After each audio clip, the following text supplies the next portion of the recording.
Welcome to the Twin Cities Carry Show. It's been a crazy news cycle for the last 48 hours if you're a Second Amendment supporter. There's a ton of good news, gun stories, I guess you'd call them. We got Republicans supporting marijuana use. We have Arkansas letting their governor know how they feel by overriding his veto of the state's sanctuary status bill. Not to bury the lead, the Supreme Court is set to hear an actual Second Amendment court case for the first time in over a decade. The last case they heard was Heller, which we consider a win for Second Amendment, and anti-gunners consider a win for them because it did put limits on it. And then we have, the last 24 hours, we've had a ton of stories, right? We have Illinois' Ninth Circuit Court, I believe. Illinois Circuit Court, FOID cards, unconstitutional. So they're scrapping those for in-home use. We have the Ninth Circuit with the completely late and useless vacating the state AG's injunction on 3D printed gun files. It's going to be an interesting one to talk about, guys. Everybody out there, if this is your first time checking us out, do me a favor. Please like and subscribe. Check out the podcast version if that's more your speed. I can understand not wanting to look at Jim for an hour. I get it. But you can find our podcast anywhere you listen to your podcast.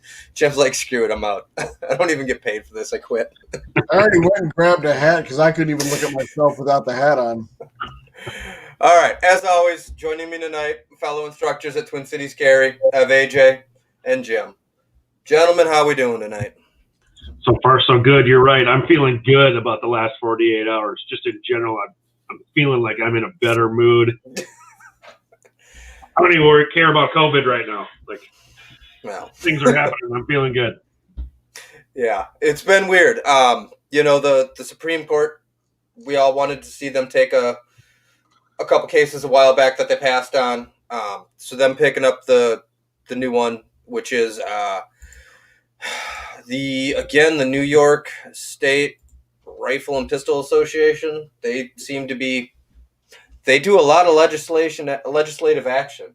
All right. But I figured we'd hop into the 3D printed ghost guns because you guys know 3D printing is a hobby of mine. 3D printing firearms is a hobby of mine. So yeah, I follow this stuff pretty closely. And Jim, you sent this one out, so you caught it before I did. Well, and I mean, correct me if I'm wrong. Wasn't this the Ninth Circuit Court? Yes, it was. I mean, that is the traditional anti-gun court. So it was very surprising to see that it was their ruling. Wasn't it a couple weeks ago we had a Ninth Circuit Court ruling that went the way of the two-way? All I remember that, that night there was something from the 9th and something from the 6th, but I don't remember what either one was. Yeah. That's the news cycle. We don't remember what happened. So apparently everybody needs to go back and rewatch every one of our videos to catch that. Preferably 6 or 7 times each. Right now, Jim's doing that duty for us. He just keeps watching and watching, helping, making me feel good when I check those views every morning. All right. Anyways, so the Ninth Circuit Court panel vacates state AG's injunction blocking the distribution of 3D gun files. So if you guys remember, the big break in 3D printing was defense distributed. This would have been 5-6 years ago. So back then, 22 state attorney generals filed an injunction against defense distributed. So let me get it pulled up here. Court list ban. All right. So the Ninth Circuit panel on Tuesday lifted restrictions on exporting blueprints for 3D printed guns. So really this stems down to an export issue, which is covered by ITAR. ITAR is the International Traffic in Arms Regulation. Basically, there's the United States munitions list. Everybody needs to be ITAR compliant in order to be importing or exporting firearms. That's why we can't have really cool AKs. And well, let me rephrase that. That's why AKs weren't really cool for a long time, because they sucked. And now they're cool because they don't suck anymore. Because now most of them are made here. But as I was saying, this all stems from, July 2018, Trump administration settled a lawsuit with Defense Distributed, agreeing to remove 3D printed gun blueprints from the State Department's list of regulated munitions. Defense Distributed released them online the following month, but not before 22 state AGs filed an injunction trying to stop them from sharing those files. How much effort goes into this? It's have you guys heard the phrase "you can't stop the signal" and code is free speech? It's what it is. It's just they dumped them on the internet. There's anybody can go online. You can go to Liberty. You can go to Odyssey. You can literally Google 3D printed gun files and find the files to 3D print. I don't know what they thought they were going to stop. I don't know what they were thinking was going to happen when they filed this injunction. The old adage is once it's on the internet, it's always on the internet, right? From when we were growing up. Yeah, once it hits the internet, it's permanent. Jim learned that one the hard way. Kidding. That's something you want to share, Jim? Apparently, Shane needs to share. This Facebook would pull us down. We can't be doing that. All right. No, I just thought it was interesting. I mean, it's kind of like a nothing burger, right? Like, it doesn't matter. The files are already out there. Like, this is a waste of taxpayer time and money. It was in the beginning, and it still is, that we even went back and dealt with this. Like, the files are already out there. In fact, the files that Defense Distributed put out there were just CAD diagrams, CAD drawings of in-production firearms. You can go online now and you can find files for all kinds of crazy stuff. Anybody's interested, Google FGC9. You'll see what I'm talking about. You should be able to figure out what FGC stands for. I don't know. Like I said, it's cool. It's a win for the 2A, but was it really worth the money? I don't know. Just seems dumb. All right. Next one I have is Illinois' judge says FOID requirement is unconstitutional for guns at home. So Illinois has a requirement to have a FOID card. Who knows what FOID stands for? I do. Good, because I don't. Jim? Tell us, because I don't. Really? It's firearms owner identification card. Thank you. So this is an Illinois-specific thing. It's what has been up till recently or currently required to legally possess firearms or even ammunition in Illinois. So the residents must have a firearms owner's identification card, which is issued by their state police to any qualified applicant. God, do you guys want to bet that costs a stupid amount of money? Oh, look. That just seems to be no way. You can't. There's no way. It's Illinois. It's Illinois. It's on the internet. Or it's on the internet. It's gotta be right. Gotta be difficult to get and expensive. Oh yeah, I'd be curious to see the numbers. Oh, you know what? Let's see. The burden shows. I don't know. Maybe it's not too much, but so yeah, this comes from an Illinois judge that says the requirement is unconstitutional. What they're saying is you have to have this in order to have a firearm in your home. That's absolutely unconstitutional. Like, what kind of clearly. So it'll be interesting to follow this, see what happens. Illinois has some interesting regulations. Interesting. Well, it's $10. No, that's not bad. $10 for a permission slip to exercise your constitutional right. That's the application fee. Looks like there's other stuff that goes along with it, because here's a store that talks about our cost is $29.95 and includes ISP fees and the digital ID photo. ISP fees. Because they wouldn't have You're gonna pay internet for our anyways. internet service. That's shady bull. Yeah, That's so the depending on who else you have to get to help you with it. yeah. That's the same thing as freaking gun shops.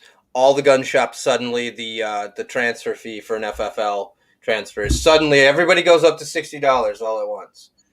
Doesn't cost them anything. Ridiculous. Oh, and by the way, ISP is not Internet Service Provider. Okay. Illinois State Police. I'd rather give them money to go to the actual internet service provider. So everybody gets their hands in the. Well, you know what? Okay, hey, $10 isn't a lot, but if everybody who's a gun owner in Illinois has to have a FOID card, that's gonna add up. Did it say how long they're good for? Still, Typical Illinois. It's difficult to find yeah, the I information. can't figure out if the cost is $10 or $30. And here's the 11. Here's one saying $11 fee. Nice. I get no idea what the thing costs. Assuming we can figure out how long is it good. We're doing good today. How often do you have to renew this thing, or is this a one-time deal? Yeah. You would think I would know. Many of the people. 10-year expiration date. Okay, that's not horrible. It's still unconstitutional. Get me wrong. I'm like placating for them, or simping for them, but it's still unconstitutional. It's still bullshit. Whatever. And it's typical Illinois. They feel like they have multiple governors that have been in jail now. That's what happens. There should be. That's what happens when you try to sell your Senate seat. Actually, that guy got pardoned by Trump when Trump was leaving office. Blogovich or something. All right. Couple more here that got added late. Texas Governor Greg Abbott says he'll sign the constitutional carry into law. This comes from The Truth About Guns. Their tagline here is "Cue the media hysterics," which is exactly what it is, right? Oh my God, there's going to be blood in the streets. Everybody's going to be running around shooting everybody up. And we've got, 20 states right now that are constitutional carry? Kind of bordering on a couple more, if I remember right. Can't be worse than Chicago. Right. They don't even have constitutional carry. They just... That's where I'm going with that. They just, let it all fly. Yeah, we talked a couple weeks ago about the...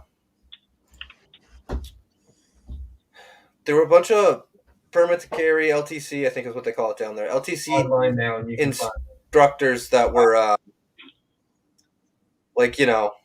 poo-pooing the constitutional carry and had nothing to do with, files. two-way or anything. Okay. It was... So the Ooh, getting some feedback there. Yeah, they had a bunch of instructors who were just concerned about their bottom line, right? They didn't want it to go through because they'd lose money or likely potentially go out of business. Let's be honest. I'd love to tell you people are still going to seek training, but people will, but not the same amount of people that apply for the permit to carry. But yeah, so this looks like it's going to pass. Ooh, did you guys hear that little, Yeah, there's a little thing there. apparently second puberty? I don't know. Menopause? Possibly. The wife's probably been giving me hormone in my coffee so that I can struggle through it with her. All right. So, yeah, 20 other states currently in the constitutional carry club. 4 of those states were added this year. This could be a big deal. I mean, Texas has a lot of firearms owners. Texas has a lot of sway and carry. Be good to see.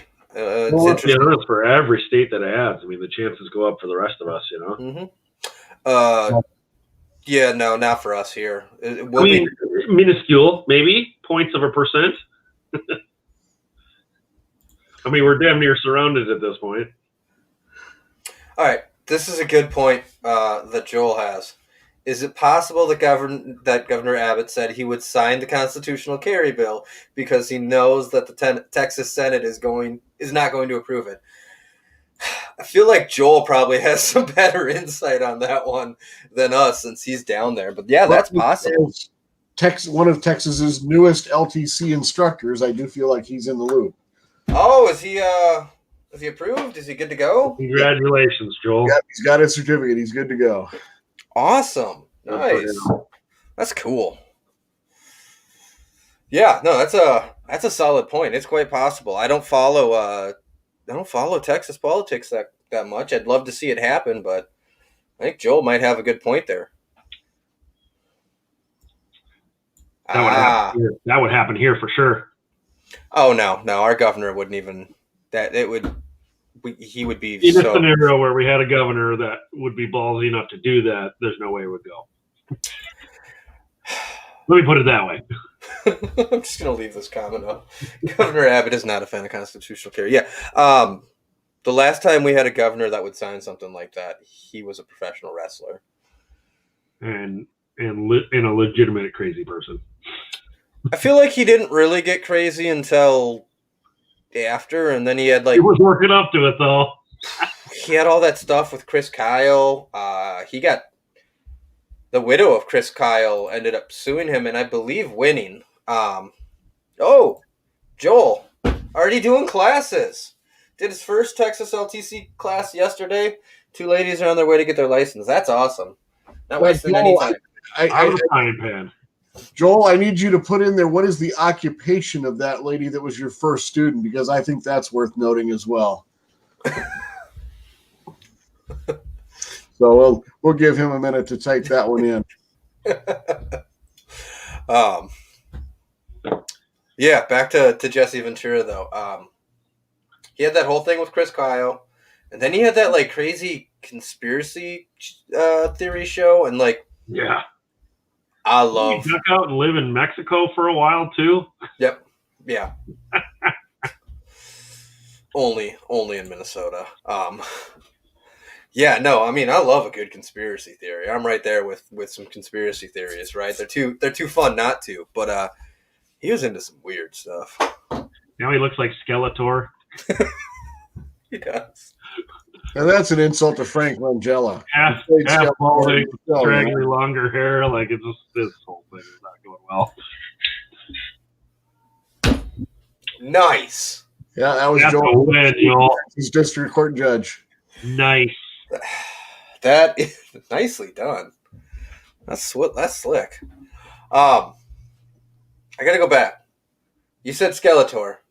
Jim instantly knew the guy that either played him or voiced him. I thought that was interesting. Was it the guy that voiced him in the cartoon? No, didn't you see the crappy movie? Courtney Cox was in it. Yeah, really, really bad. But Frank Langella was was Skeletor. He's a ex bodybuilder. Oh boy, the Masters of the Universe. Yes, it was called Masters of the Universe. Yes. Dude, you gotta see this, AJ. We're totally getting off topic. I don't care. Guns, Skeletor, whatever. This is right. I had forgotten about that. Dolph was He-Man. That is so 80s it hurts. What do you know about the 80s? How old do you think I am, or not? Hey, I remember the 80s. You were in first grade when they ended. Yeah, likely. I remember the 80s.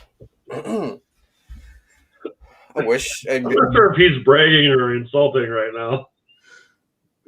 I have had people previously refer to me as a child of the 80s, so it is not uncommon for an 80s reference to come out of my mouth. So my point is, yes, I am a 90s child. That's when I was the coming of age, right? But, dude, everybody knows 80s movies. They are both the worst and best thing ever created. We'll stick with the worst side. Oh, come on. There's some great 80s movies out there. Yeah, there's about 10 of them. I don't know. I don't want to say anything now because I'll probably be wrong. It'll all be like 1991. All right. So something that we talk about a lot in our classes is marijuana use, right? It is what I tell people, and I'd be curious to know how you guys cover it. When we're talking about it, like we talk about, prohibited persons and, unlawful use are still illegal at the federal level. What I tell everybody, and, tell them, I can't tell you what to do. I can't tell you how to live your life, and I'm not trying to. Right now, at federal level, it's illegal. In Minnesota, recreational use is illegal. At some point in time, it's likely to be illegal.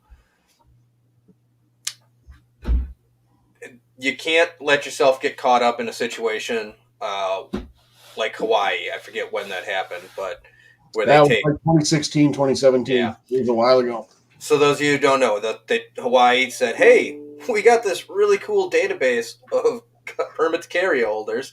We got this."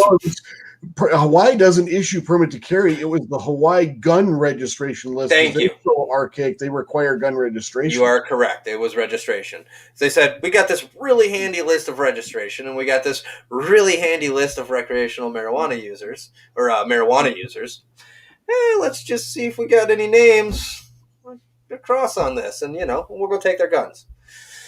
So, I'm curious, how do you guys cover marijuana use or drug use in class? I point out that it is, an area of confusion because we're talking about a Minnesota permit to carry class, but every time you fill out a federal ATF form 4473 to purchase a gun and check the box that says, no, I am not an illegal user of drugs, if you use marijuana, you're technically lying on a federal form. Yeah, I stick to black and white. Honestly, if you're a marijuana user, you shouldn't be doing this. It's illegal.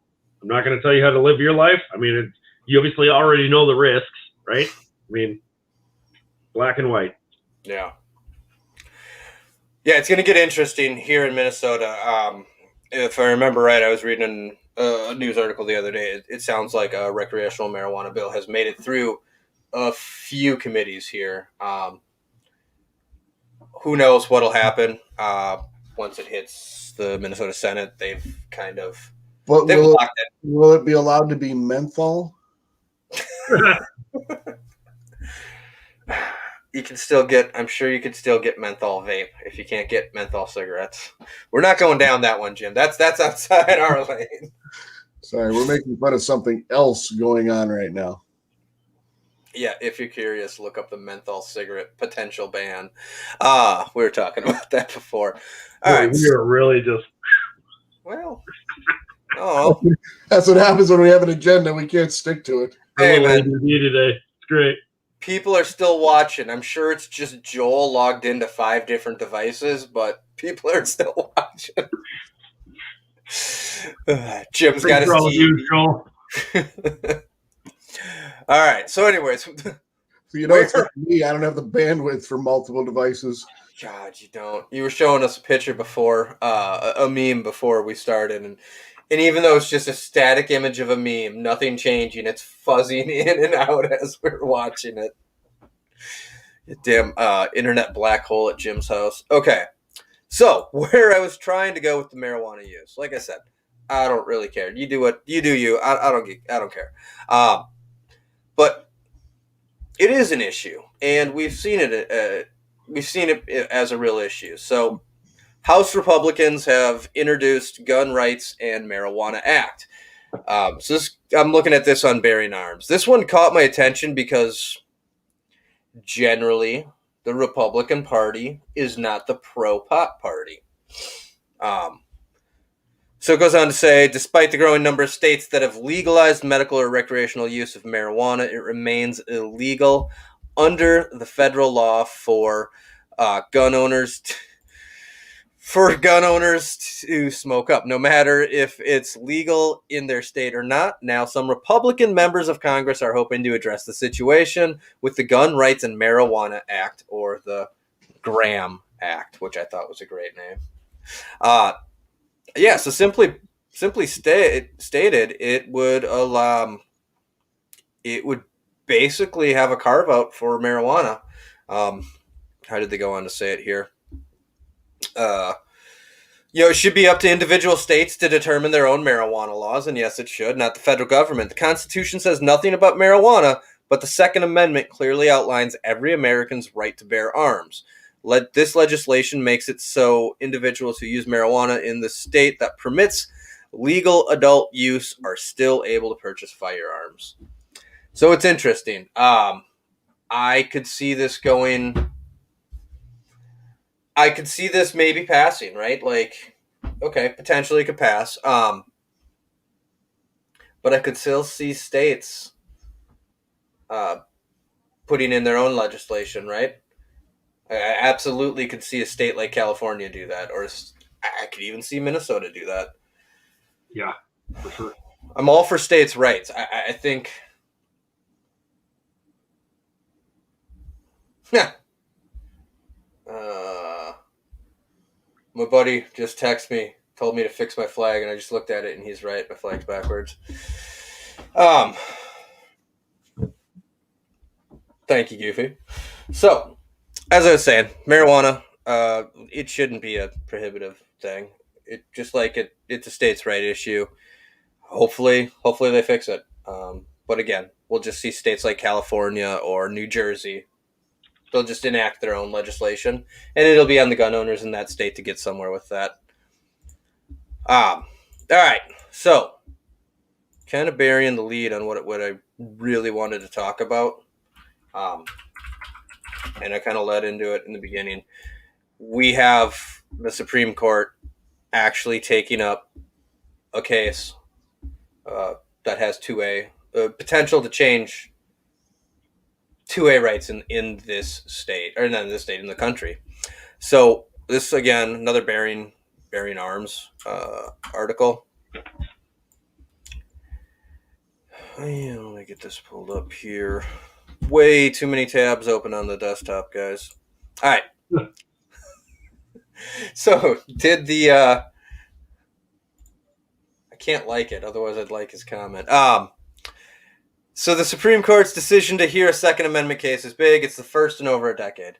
I mentioned that the last one was the Heller case. It was DC versus Heller.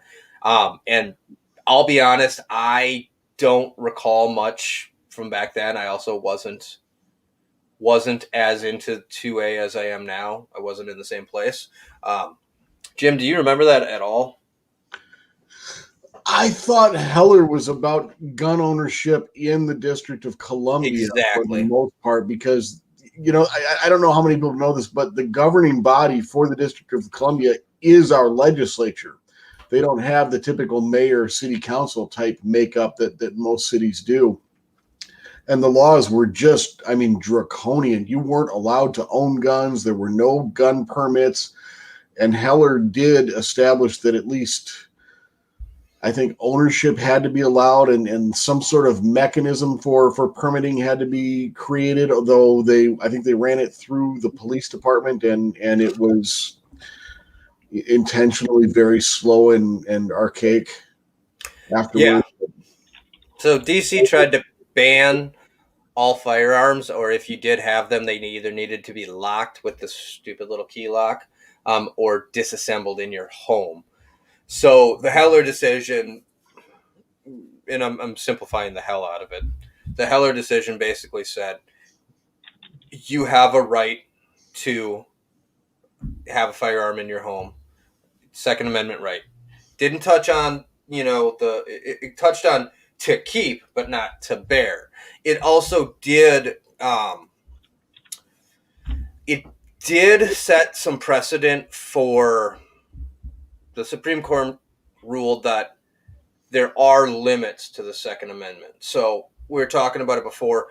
2A advocates see it as a win because, look, the Supreme Court affirmed that we do have a right to keep arms. We do have a Second Amendment right, and they can't ban us from having them.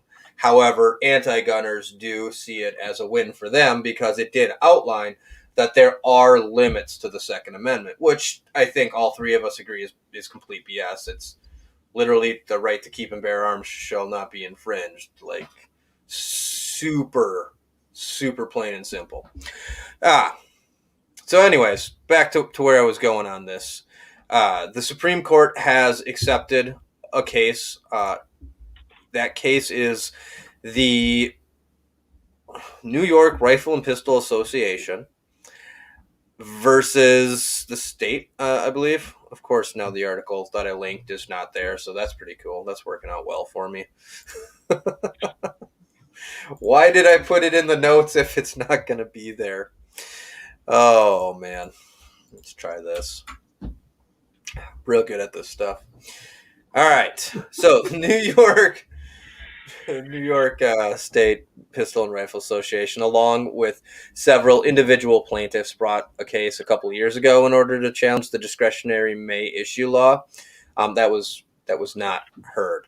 So this one, there's two people who applied for a permit to carry. We'll call it. I don't know what they call it there in New York State, and they were denied because they didn't have special purpose. Right? They didn't have a clear and present danger, somebody stalking them, things like that. So they were denied. They're suing.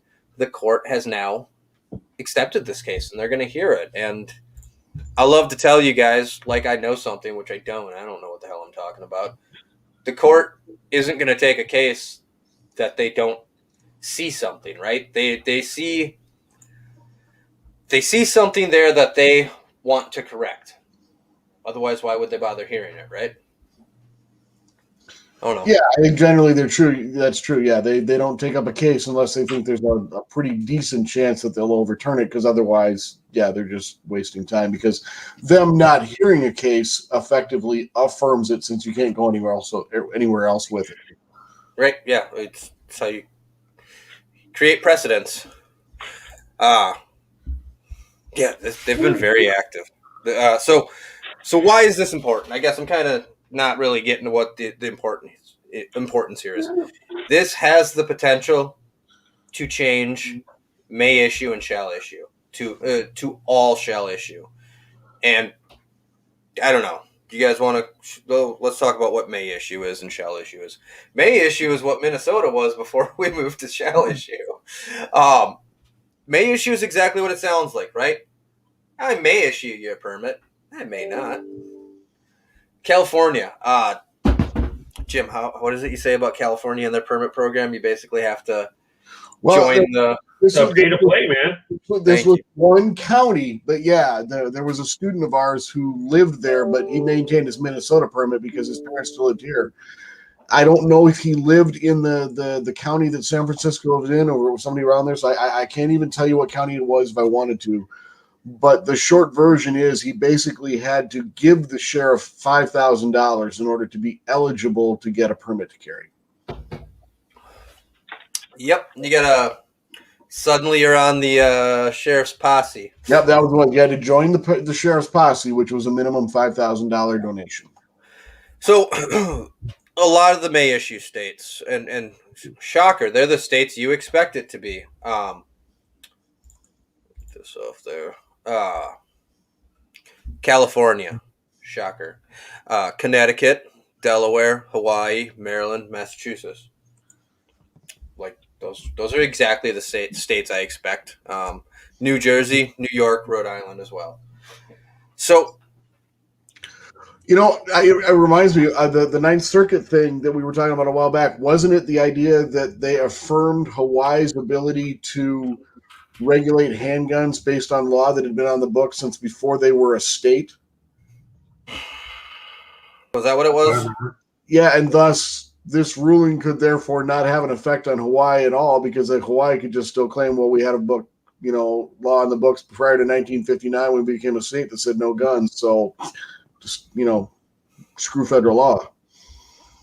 Yeah, that's exactly what it was. So yeah, I mean, this could force those states to go to shall issue, where they have to issue unless there's a prohibitive reason. California, I'm sure California is watching this one closely, because, I mean, they've got to be the most populous state. Definitely. We were looking that up for something a couple of weeks ago. Yeah, so you take the most populous state, which already has limits, which has significant limits, and they have this stupid roster program, which is also being challenged. That was the other news story I saw. They're challenging the roster program, but I mean, what, 20% of California maybe? So we legitimately could see 20% of California apply and be given a permit, which jacks those numbers up more and just does more for the 2A. I'll take as many allies as we can get. Mm-hmm. I'm curious on what the population of California is. About 30 million. Even Californians, because, well, the enemy of my enemy, right? They have a real strong gun culture over there, and where they can. They're just not winning, that's all. No. They are losing that battle on every front. Well, and it shows the diversity, too, because it's all up to the county sheriff. Mm-hmm. And if you look at the sheriff of Los Angeles County, hugely anti-gun. But there are counties in California where getting a permit is a piece of cake because you've got very gun-friendly sheriffs. And that's the whole problem with May issue, is it leaves it up to the discretion of the sheriff. And, California is a good example of just how arbitrary that makes the process. Yeah. There are actually, it looks like 2 counties in California that have passed some sort of Second Amendment sanctuary resolution or ordinance. They're way up in the north on the border there. Well, they're no different than Minnesota. There's a big difference in rural versus metropolitan as far as what they think about guns. But I mean, Los Angeles County is what, 10 million people? There are many, many states that don't have the population of Los Angeles County. Yeah, I'm liking where we're now seeing entire states blocked green for sanctuary status here. That's awesome. And Joel, if you're still listening, I know you lived in California for a long time. If you got information, pipe in. That's interesting. All right. Didn't know you could fade it in and out like that? No. I was trying to go a little closer in to see. Looks like there's a couple counties here in Minnesota right around the Metro 5 counties, and I was just trying to see which ones those were. Haven't followed that. I don't see that happening in Dakota County anytime soon. So, well, but I would say if it's a metro area, Dakota County would be the leading choice, I would think. Yeah, I don't think it's going to happen though. I haven't seen. Anyways, back to California. Their population is 39,500,000. So call it 40 million. That's a lot of people. That's a real lot of people. Uh-huh. So, yeah, we'll see. One thing I did note when I was... that's more than 10% of the country, isn't it? Is the country about 300 million? 330. Yeah, so I mean, definitely more than 10% of the population just in that one state. That's significant. Yeah. So one thing I did read about, and I'm not... following all the legalese is a bit iffy. So the court did change the question a bit when they granted cert. Instead of whether the Second Amendment protected the plaintiff's right to carry a firearm outside the home for self-defense, the court has instead worded it as whether the state's denial of the petitioner's application for a concealed carry license for self-defense violated the Second Amendment. So I don't know what that means. I don't know if that changes the outcome, if that limits it more to New York or to this specific program. We'll see. I'm sure it's going to come down to the majority decision and how that's worded.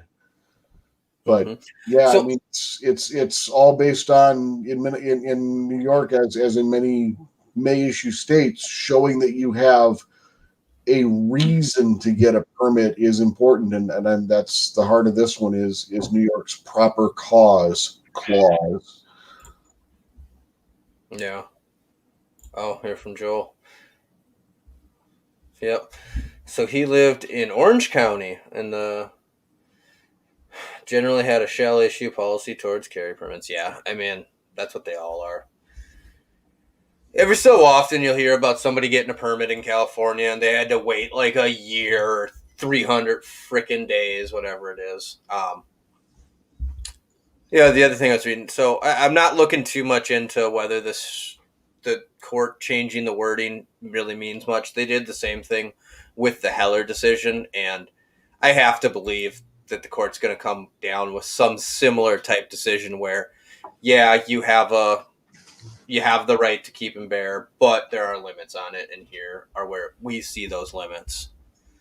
But the court does have a supposed 6-3 conservative majority. I would call that a 5-4 conservative majority. I would definitely call that a 5-4 majority as well, and we're in agreement on the person who is not.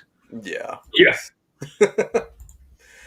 So who knows? I don't know. It's cool. It's interesting. At the end of the day, it's a step closer. It's something that we've been wanting, and they keep passing on them. So hopefully they found the right case they wanted, or maybe, and I don't know the logistics of how the court works. Maybe they do have enough conservative judges. Well, I think that was the problem. Was up until I always get it wrong. Amy Barrett, Coney Barrett. Amy Coney Barrett, ACB. I and I don't even care for him as a comic, but I keep getting Sacha Baron Cohen confused, and that's horrible. But anyway, nobody cares for him as a comic. Yeah, until she joined the court, there's a lot of speculation that the conservative members of the court didn't feel like they had the majority, and therefore they skipped all of these cases for fear of basically affirming them. Yeah. I don't know. I'm hoping. Yeah, I certainly agree. I don't think there is a 6-3 majority. I think it's a 5-4, and it wasn't until she joined the court that it went from 4-5 to 5-4. Is it Gorsuch or something? Is that who it is? That was Trump's first appointee and completely went the other way on every decision. No, it's Roberts. Roberts. Yeah, who was appointed under the younger of the Bushes. He was supposed to be conservative, and has been very much midline, if even leaning left on occasion when that was not what he was expected to be. And I think the fear was that he would come down very much, leaning left on gun issues, and therefore the rest of the justices who tend to be pro-gun didn't want to hear anything. Yeah. Oh, this is interesting. I'm on Wikipedia looking at the makeup of the current court composition, and the thing that stood out to me the most, the law school that they all went to. Harvard, Yale, Harvard, Yale, Yale, Harvard, Harvard, Yale. Two bastions of society that are not biased at all. The only one who didn't go was Amy Coney Barrett, who went to University of Notre Dame. Anyways, yeah, I don't know. Hopefully, well, but I mean that's part of the reason that you go to a Harvard or Yale, is that it gets you into touch with all of these people who do go on to have these political type careers, because that's what those schools are bastions of. Yeah, I had a roommate in college who went to Yale Law School, and now he's practicing in California. But I mean, if you want to go to a top school, you got to be in the know. You got to know people. You got to build those connections and be in the know. So. Seems like so much work. All that being nice to people and meeting people and talking to them. There's a lot of friends in low places in this category. Just a lot of friends. Ugh. Oh, I don't know. You guys got anything else you want to dive into? No, I'm just going to bask in the glory of this week. I'm sure next week. Oh, someone's going to squash it for me by Friday. There's no ifs, ands, or buts. But in the meantime, I'm just going to revel in it, It'll be Jim texting us at 3 a.m. I know I'm going to wake up to something I Uh-huh. don't like at 5:45 Friday morning with a smiley face and a link. Oh, yeah, that's exactly what's gonna happen. Well, let me make a note. Oh, cool. I don't know. I'm a little tempered now that we know Governor Abbott in Texas is just playing both ends to the middle. That bugs me, but I should have expected it. He's a politician. All right. Yeah, cool. Well, let's call it there. I think that's enough. Appreciate everybody joining us. If you haven't already done so, check us out on YouTube. Wherever you listen to your podcasts, we're on there under Twin Cities Carry. Would like it if you left us a comment and if you gave us a like. Gentlemen, appreciate the time. Thanks for joining me again. We'll talk to you guys in 2 weeks. Thanks, everybody.